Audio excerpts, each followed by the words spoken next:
Hello and good evening. Happy Thursday, and welcome to another episode of Vegan-ish with me, your host, Dr. Monique, your board-certified family physician who you know as a physician in the kitchen.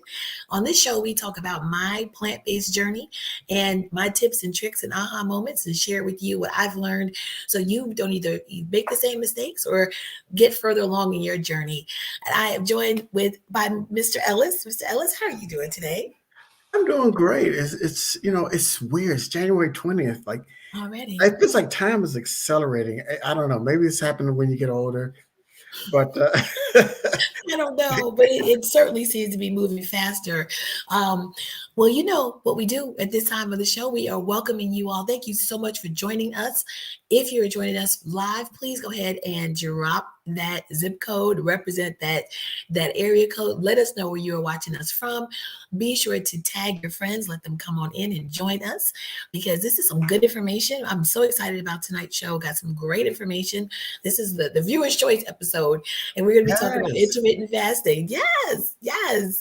So I do want to just acknowledge just last week, I was celebrating Founders Day as a member of Delta Sigma Theta sorority.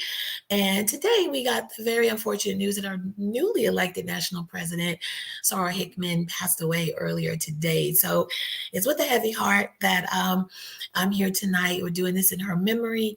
And so if you know a Delta, please give her a hug, because we're hurting right now. So thoughts and prayers for her family as well as the organization as a whole. So, all right. Well, we've got some folks already. Detroit, Michigan, Livonia 20002. Deborah Cheney, I know you. Hi, Soror. Thank you so much for joining. Thank you so much. I'm so excited to be here. I tell you, before we started, Ellis was saying how this is like, he looks forward to ending his day with this show. And I agree. I really agree. It's a great way to kind of wind down, but also just because we're sharing such helpful information, and you guys, I think we're bringing you content that you want. So I'm happy. I mean, are you good, Ellis? I'm good. Are you good? I'm good. I'm so excited to have a viewer's choice show. Because I think it was such a great idea, and it's really shows how interactive we are. So we talk to you all, like we call out your name, we call out where you're from, and we have some real conversations. And so for you, I think it may have been Maurice that suggested this last week. Correct me if I'm wrong I on think you're intermittent right. fasting. So yeah, shout out to Maurice from Mississippi for this topic, and we're going to learn a lot. We're going to try to compress it all into It's a to lot. It's a lot. So we're going to do the Cliff Notes version. And just one other comment before we get started is the reason I think this show is really resonating, I know for me, is because everything is so virtual and we're so distant, even, still somewhat, for many things. It's good to just be able to connect with like minds and really just learn and share from each other. Because I learn from you guys.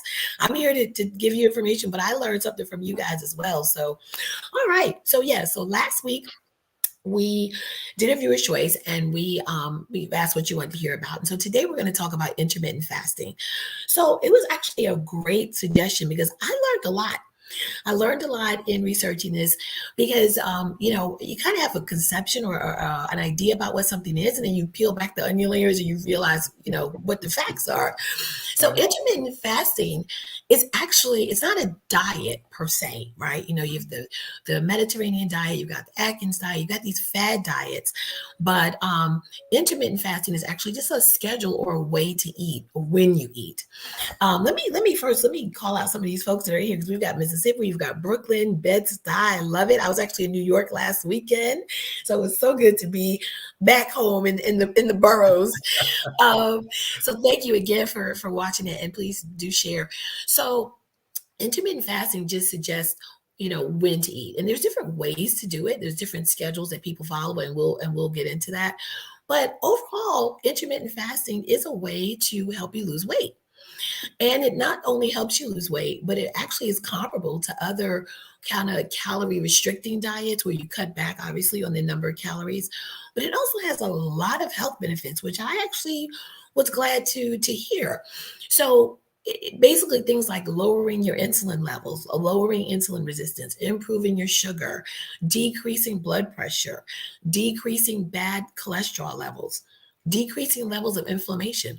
All of these things we know leads to weight gain and heart disease and cancers. So overall, it's found to be, in the studies that they've done, found to be helpful. Now, let me just say, the jury is still out. There's still a lot more information that needs to be found because the studies that were done were either small, meaning not enough people. And that's one thing in medicine where the larger the number of study participants, the more valid we can say that information is, because we have just a larger sample base. So these studies, some of them were done in lab animals, some of them were done for short periods of time. So lots more research needs to be done. But the early information that we have does look promising. So, I mean, just in the chat, let's just hear, like, what are some of the things that you all have heard about intermittent fasting? What questions do you have? Go ahead and start dropping your questions so that I can hopefully hit those. So already, Sherry says, what are the best hours to fast for optimal health? And is water the only thing allowed during the hours of fast? Excellent questions. So there are several different schedules for doing intermittent fasting. The most common or popular one, because it's kind of the easiest one to do, is the 16 to 8. So what that means is you fast for 16 hours and you eat for 8. And it's kind of the more popular one because you can kind of align it with your daily schedule, right? So 8 hours from 8 to 4, or 7 to 3, whatever those hours work out for you, tends to be the one that people can stick to. There's also one that's called the 5 to 2 ratio, and what that one is where you fast for 2 days out of the week. You only eat 500 calories per day. So you're severely restricting your calories during those 2 days. And then the other 5 days, you can actually eat normally. There's also one called where you alternate. So you can do like twice a week, you can eat, you fast from dinner to dinner. So in other words, you skip dinner and then you eat dinner the next day. So that's where you can do that one once or twice a week. So lots of different varieties out there, or versions, but overall they seem to really help. And one thing that they've been also found to help with is reducing belly fat, reducing your waist circumference. So let's talk for a second about waist circumference. So waist circumference is a measurement of just what it sounds like, a measurement around your waist. And I'm not talking about your waist when we're being cute, we put our hands on our hip in the picture and say your actual waist. And so what that is, or where that is measured just above your hip bones, right around your midsection, pretty much aligned with your navel.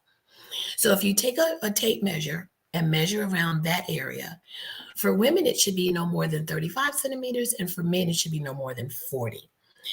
Inches? In inches, excuse me. Did I say centimeters? You said centimeters. I'm like, sorry. Thank you. Inches. All right, that would be a tiny, tiny inches. So, thank you. So, and the higher that number is, it's correlating with risk, because with disease, with risk for disease, for cancer. Because if you think about it, what is adding to that measurement? Well, it's fat. It's fat. It's adipose tissue that's encasing the organs, the liver, the intestines. And so if you're going to carry excess weight, that's not the best place to do it, because that actually is harmful to you. So, I'd like to tell people we all have six packs. Some of us just have a little bit more insulation than others. And so that waist circumference is a measurement of your insulation around your six pack. So that number was found to be reduced with intermittent fasting, as well as some blood pressure and insulin and glucose levels as well. As far as Sherry's question about is water the only thing allowed, actually, no. Any non-caloric liquid. So generally speaking, coffee, which actually has been found to suppress hunger, and tea. But I would say you could also make, cucumber water, as long as you're not adding sugar or like things like dairy creamer, things like that have calories or very little. Then you can certainly have those during your fast. So great questions. We've talked before on here about water being properly hydrated so that you don't feel as hungry as often. So this is definitely where you want to be sure, if you're going to do this, to hydrate. And let me just back up, because we put the disclaimer on at the beginning, but I want to make sure Just like anything else we discuss on this show, please be sure that this is informational only, and you need to take this information to your doctor to figure out what's right for you, because there's actually people who we don't recommend intermittent fasting for. So that's going to be people who struggle with eating disorders or are underweight for whatever reason, pregnant women, breastfeeding women, people who have certain medical conditions or certain medications, people with low blood pressure, low blood sugar.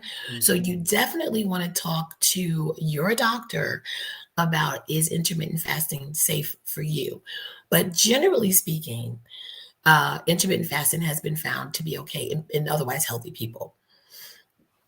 So Sherry said, thanks for the disclaimer. Yes, ma'am. Gotta do that. How closely related is our waist circumference with BMI? That's a really good question.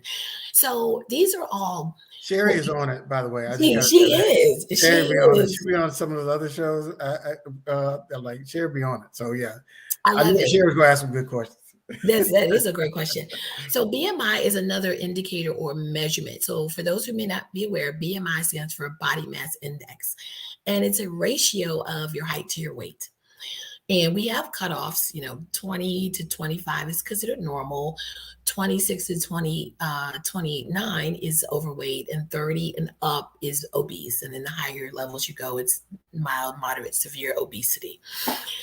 And what that does is it can vary a little. It can be affected by gender.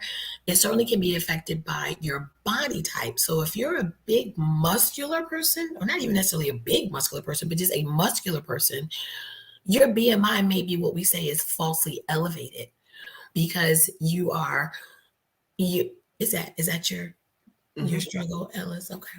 My BMI, like when I go to the doctor and they do, because I'm not super tall, Mhm.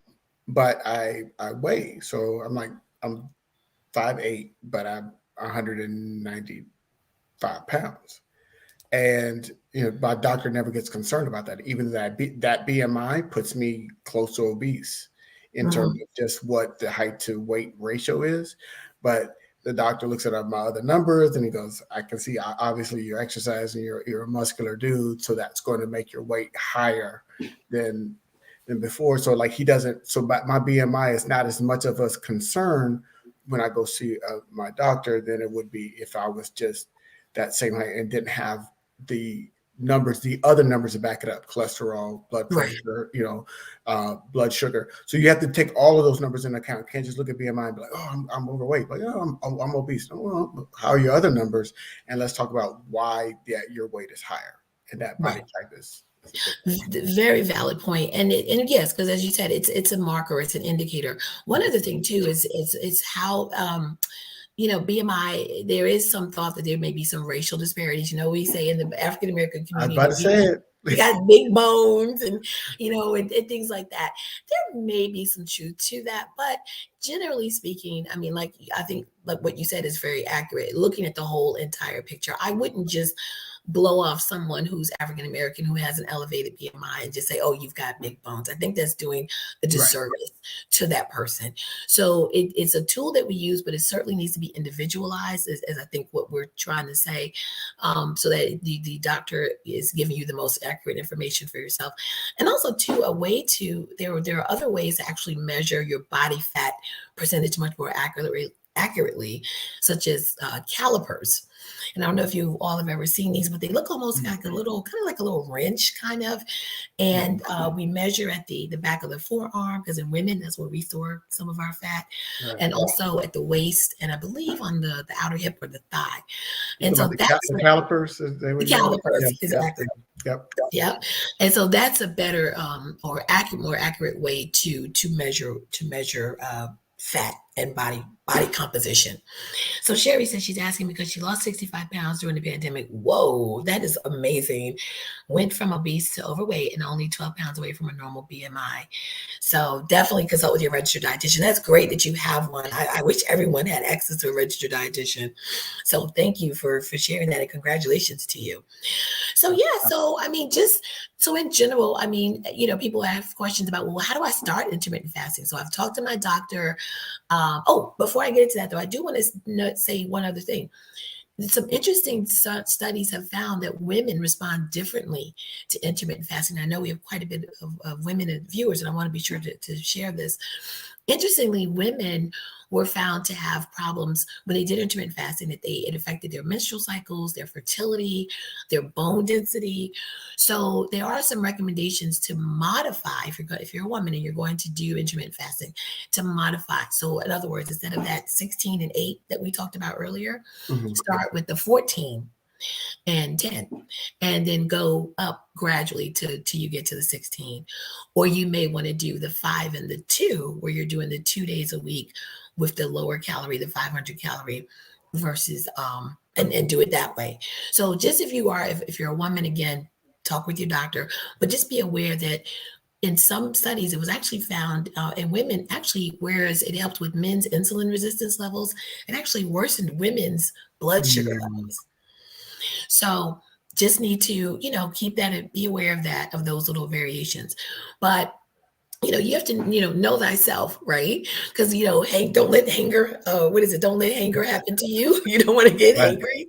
So if the idea of going for, 12 hours or 14 hours is not ideal, plan it a little bit better. Do it when the majority of that time you're sleeping. You're probably not a good idea to eat right up until bedtime anyway.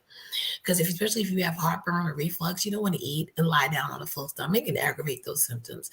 So having your largest meal earlier in the day to set you up for that fast would be ideal. There's a quote that I've seen, and I think it's so fitting. And it says, "Eat breakfast like a king, lunch like a prince, and dinner like a pauper." Yeah. So that just reminds us to eat that largest meal earlier in the day, where we're going to be more active and burn that stuff off and not have the side effects. Yes. Can I add one thing? Of course. At the end of your fast. So don't compound it. Don't just dump junk into your body, please. Thank you. Your body's just going to. My next point. Yeah. Okay. Sorry. I'm glad you said it. Because it happens. Like sometimes we fast intermittently, just not even on purpose. Right. We had a long work day. We forgot to grab something to eat, and it's been a long time. And so we just grab what's the first thing available to us, and it might be something that's terrible, and we put that in your body, and your body just says, "Okay, I need anything," and it sucks it all in. And you totally undo what you just done. Exactly. So exactly, that's exactly right. So don't do that, and don't go grocery shopping while you're fasting. You're right. You probably don't want to do that while you're fasting. But you're absolutely right. So Maurice said that his wife and he responded differently to fasting. Oh, and do you mind sharing in what way, like what your personal experiences were, if you don't mind sharing with us? I'd be interested to hear. So here's something I learned also. I'm always, I'm kind of a closet nerd, so I was, learning. So one of the things that we talked about this week is when you go to the grocery store, stay on the perimeter of the store. That is where your most healthy items are going. Exactly. Perimeter, because when you start going on those aisles, that's where your foods that have more sugar, more salt, more preservatives added. Those aisles. Well, you can stay on the fresh fruits and vegetables and the meat and the dairy and the bread, and you can keep your diet as healthy as possible. So stay in the perimeter of the store, stay out the aisles. I think we actually talked about that on one of the early shows, because there's a whole lot of psychology in how a grocery store is set up as well. Yeah. And so, the only other little caveat I would add to that is, you can veer off and go to the frozen aisle, because frozen fruits and vegetables are a great addition to have as well. In fact, they're often picked at their peak of freshness, and actually may even have more vitamins and minerals than the fresh produce, depending on how long that's been sitting in the store. So, but yes, great recommendation. So I'm gonna, if you guys don't have any more questions about that. So he said some of the things I mentioned, such as her cycle, weight loss. Yep, definitely. Well, yeah, that's helpful information that you had that real life experience. So we're gonna go ahead and move on to vegan or not. So, you guys are so good. It's a struggle for me to find stuff to stump you guys. So this week, we're going to talk about candy. So not, candy is, who doesn't know the cameo song Candy with Larry Blackwood, right? So I like candy. So we're going to talk about candy and whether or not candy is vegan. So we've talked about chocolate before, right? Milk chocolate, we know it's not dark Yes. chocolate. Yes. We've talked about some of the candy that's made with the food dye that comes from bug beetle bodies. That's that red. That's that red. That's I'm that looking at red. it. That's that red. But I've got some interesting ones for you guys tonight. All right. So are you guys ready? Put in the chat. Are you guys ready for this Okay. candy edition of so she's already saying, nah, I didn't even ask. Deborah's like, no, I'm not, none of it is vegan. Dang, Deborah. Yeah, I know. So, well, how about chewing gum? Now think about this one because you may think you know the answer, but Sherry says she's ready. Okay, number one, chewing gum. Is chewing gum vegan or not? It just doesn't feel like a vegan item. Like it just. So I know it's got the spearmint, the peppermint, all the stuff that y'all used to keep in your pocket so your breath wouldn't stink when you was in the club. I understand. Maybe I'm dating myself with that one, but yeah, I just can't go with chewing gum being vegan. Okay. Now, since you're not ingesting it per se, Not eating it, but it's going into your body for it visits with you for a little bit. You know, remember when you were kids and they would tell us not to swallow the gum because it would all form a big ball in your stomach.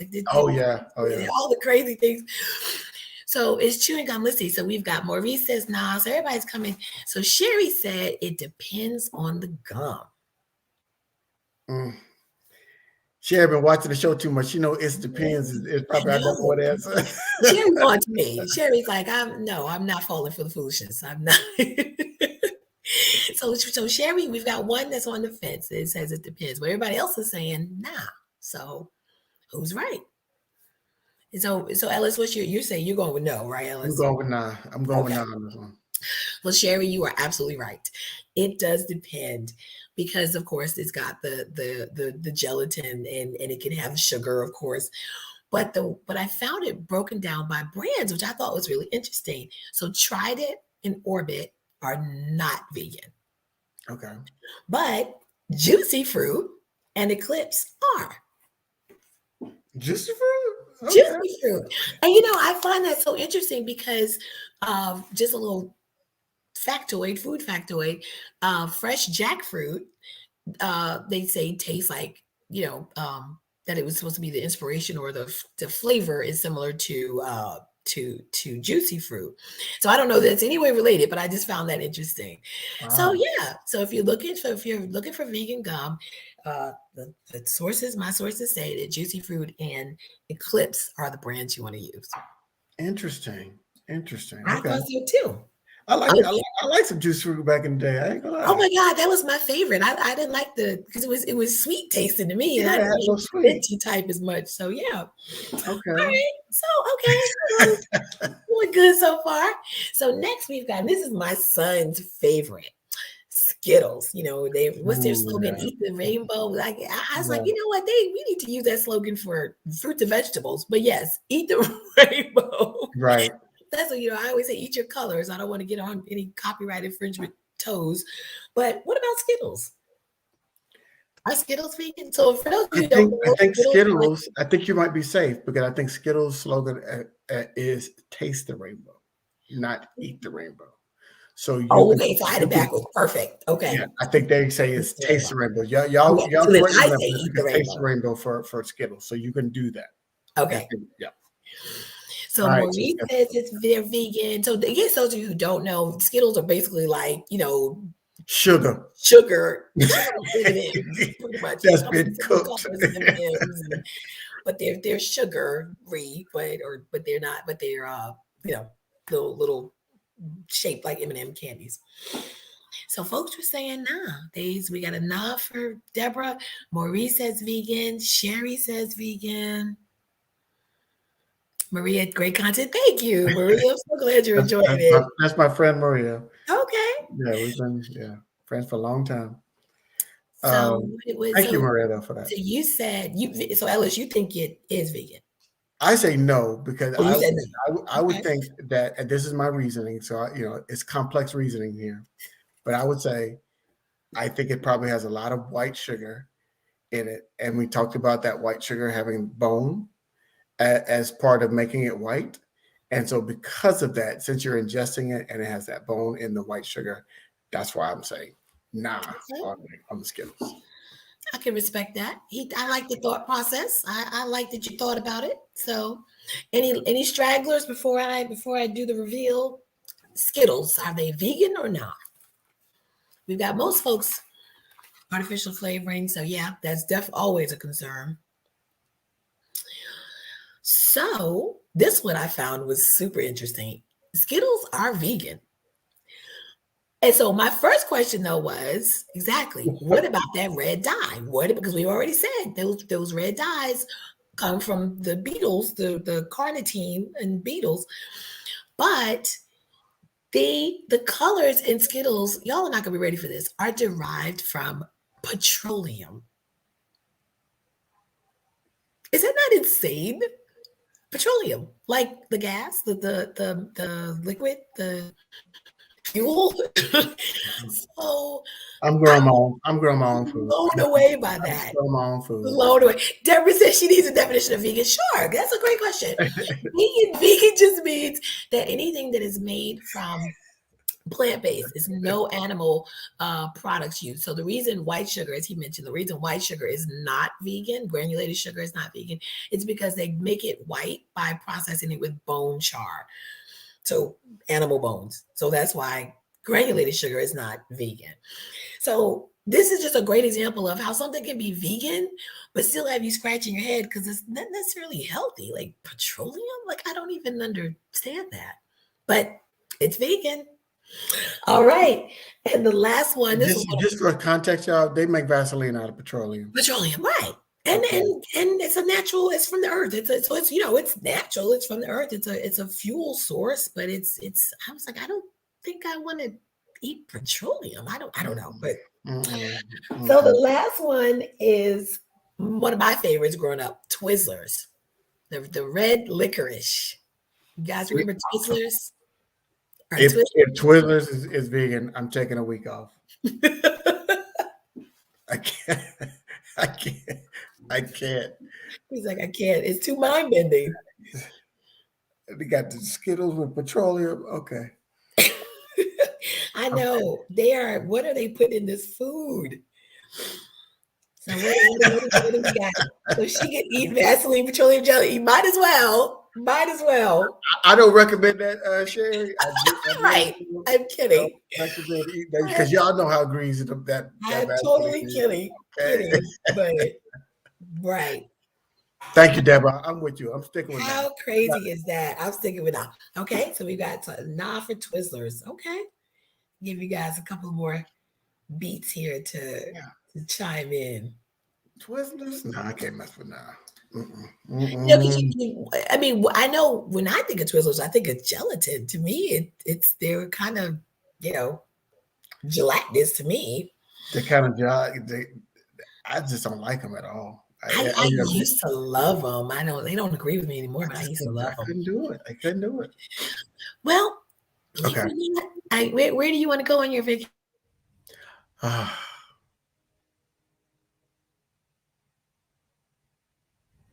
Did we lose Doc? I was getting set up. I think she froze for a minute. I think it seems like I'm getting set up that it is vegan, and I'm going to lose my mind because Twizzlers are vegan. And I think the vegan people made that up. I really think that the vegan people made that up so they could eat Twizzlers and Skittles. So, I have nothing to back that up, but I will say that the vegan people made that up so they could eat Skittles and Twizzlers. So, technology, we lost Doc, but as we wait for Doc to jump back in, and we're coming up to the wrap of the show. We just got nutrition in the news.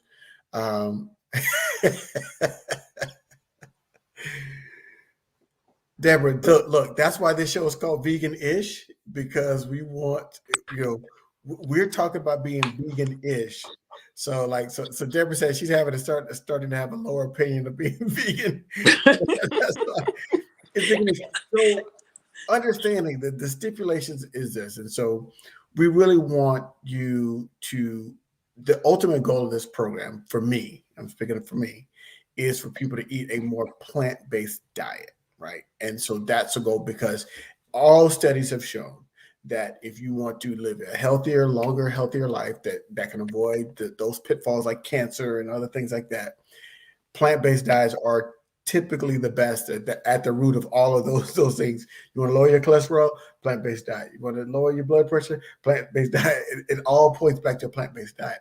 So we're doing this program to kind of get people. So people, if you want to go all the way to be fully vegan, this show can help you do that because we're telling you some things that are vegan or not, right? So I think, like I was telling them before you came back, Doc, I think the Skittles and the Twizzlers things were made up by the vegan people so they can eat candy or feel comfortable. But that's just my personal opinion.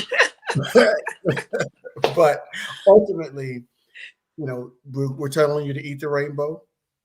We're telling you to stay in the perimeter of the store. We're telling you, and what we're doing is we're pointing out those things, Deborah, that you might think are healthy. That looks like maybe Exactly. like certain types of spaghetti sauces, but they have a lot of sugar dumped in there. And you say, okay, is that vegan? It may or may not be vegan, but you also have to read the labels to make sure that you're not overloading your body with sugar and salt and other preservatives that could impact your diet. You think you're eating healthy and you may not be. Maybe sabotaging yourself. And that was one last point. I mean, I co-sign everything Ellis just said. And I apologize for the little glitch there. But one thing that I found researching the intermittent fasting is that when you combine it with a plant-based diet or even a Mediterranean diet, if you want to have some fish in your, some animal proteins, that just augmented or increased the benefit that was seen when you're doing intermittent fasting. So it's not just doing the fasting, but of course, what are you eating when you eat, right? So what Yeah. the quality of what you're eating when you do Yeah. eat during those 8 hours or so. So, I mean, we have come to the end of the show. I wanted to just say thank you all so much. I can't see the comments anymore. Right. I'm on my phone. I had to jump on my phone. I just totally lost connectivity on my laptop. But that's okay. You had to go to plan B. But be sure to share this again. I've so enjoyed the viewer suggestion or the viewer's choice. And we definitely will be featuring this again in the coming weeks and months. So be thinking about what you guys want to see or what you want me to talk about. And then next week, we are going to talk about how to veganize your comfort food. Can you have it before Thanksgiving? We did a little thing with some mac and cheese. Remember that? Yeah, we did. We Yeah, did. we did. So how do we veganize those comfort foods? Because comfort foods are called comfort foods for a reason. They make us feel good, right? They bring back happy memories or of our childhood or family members. So how do we veganize those and make them just a little bit healthier for us and generations to come? So that's next week's show. Oh yeah. Well, okay. So they didn't get the official word on Twizzlers. So I was saying. Oh, okay. Oh, yes. No, okay. I guess y'all didn't hear me because I said, because you said if Twizzlers are vegan, you're going taking a I'm week off. taking a week So off. I said, where do you want to go? I hope it's somewhere warm and sunny. But the Twizzlers are vegan. They're vegan. Believe it or not, they're vegan. So I guess that red dye or the red coloring does not come from beetles when it comes to Twizzlers. So not all red dye is. I believe it's petroleum too. It might be. It might be. I'm glad I don't like them anymore, but Deborah says she's eating Twizzlers, Skittles, and Juicy Fruit. There you go. She's got her vegan candy lineup. Yeah, vegan candy line. I've got a few more, so we can maybe on a future show we can talk a little bit more about some more vegan candy. But so be sure, guys, please, if you are following me on social media or tag me any posts or comments at physicianinthekitchen.com or excuse me, at Physician in the Kitchen on Instagram, Twitter, and Facebook. And we are counting down to the release of my book. I'm so excited. I'll have more information to come on that. But my vegan cookbook, Doc Fix My Plate, the Physician in the Kitchen's prescriptions for your healthy meal makeover, is available for pre-sale at docfixmyplatebook.com. And I can't wait to get it out. I'm so excited about this. And it's got a lot of great recipes in there. And, that'll help you veganize your comfort food. So we'll talk about that some more next week. So I'm gonna do some 16 hours of intermittent fasting, and when I get done, I'm gonna eat Twizzlers and Skittles. There you go. That's what we have discussed today. That's what we are taking away from tonight's show. But please, if nothing else, please remember to do discuss with your doctor any type of diet or fasting that you're planning to undertake to make sure that it's safe and correct for you. Absolutely. All right. I guess we're out. We're See out. you guys next week. See you Bye. next time.